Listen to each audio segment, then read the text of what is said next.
Cambodia's tranquil countryside. It was here that Pol Pot and the Khmer Rouge carried on a reign of terror for over 2 decades. Now in the shadow of this mountain, the fighting stopped. The people of Cambodia, unaccustomed to peace, are trying to come to terms with life in the post-Pol Pot era. While their country is far from stable, the threat from Pol Pot's neo-medievalists has lost its impetus with their leader's capture.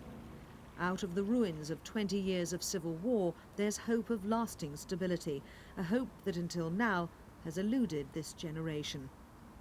One reason for this hope is a new focus on education. With the turmoil of the past 2 decades, the social order has shifted.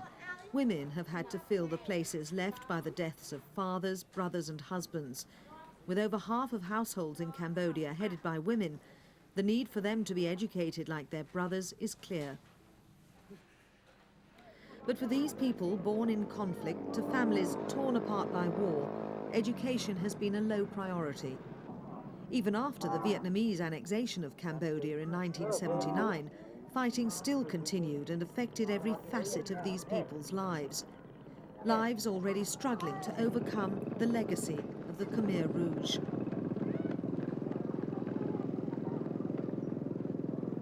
It was soon after the capture of Phnom Penh that Cambodia realized the full horror of Pol Pot's cleansing program.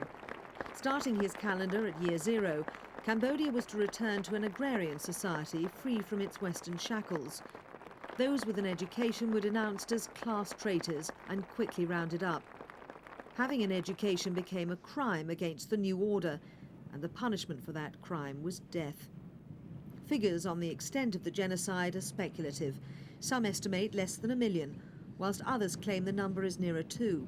But final totals become incidental when faced with the brutal reality in Cambodia's killing fields. If the fields were where Pol Pot's re-education program ended, this was where it began. Here in this former school building, some 30 kilometres from Phnom Penh, the Khmer Rouge taught their captives the lessons of the regime. It's believed over 20,000 people were tortured to death here. It remains as it was found in 1979. These murals stand as memorials to the dead.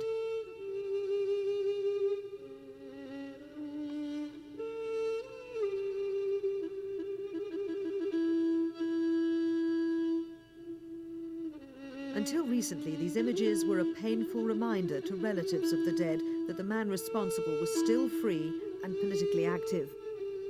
But his capture and trial in July this year marked the end of any hope Pol Pot's Khmer Rouge had of returning to power. Now, all the people of Cambodia want is to free themselves from his legacy. Again, the catalyst for change is education. Population levels in Cambodia fell dramatically during the conflict and slaughter of the 70s and 80s. Women found a new social standing. Many took their men's places, but without the benefit of their educations.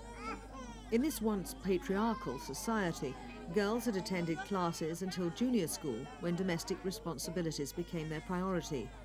Now they sit beside their brothers in secondary and even higher education classes.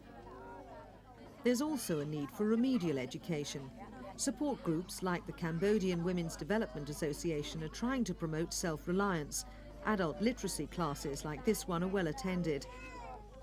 Early indications from research are that when these women are better educated, they're more able to deal with the choices and responsibilities of raising their families. Sopek is studying English.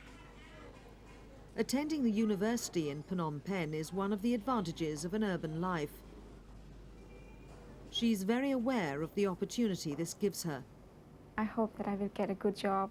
I will be able to help Cambodian women more. And then Cambodian women will have high status. That's my hope and my dreams. As well as dreams, women have a more powerful champion in a new ministry for women's affairs. For women in Cambodia, this is really a new beginning. To me, to Cambodian women, to the Cambodian people, we're trying to rebuild a house. Any little hut, a shelter under a tree, is a house. But a house is not enough yet. We need to make that house a home. That's where we're at now, to make Cambodia a home again. This process will take time. The people of Cambodia once paid a great price for their education, and those sacrifices will not be forgotten. But with obvious effort being made to salvage something beneficial from the embers of a history dominated by the Khmer Rouge, maybe the ghosts of the past can finally be laid to rest.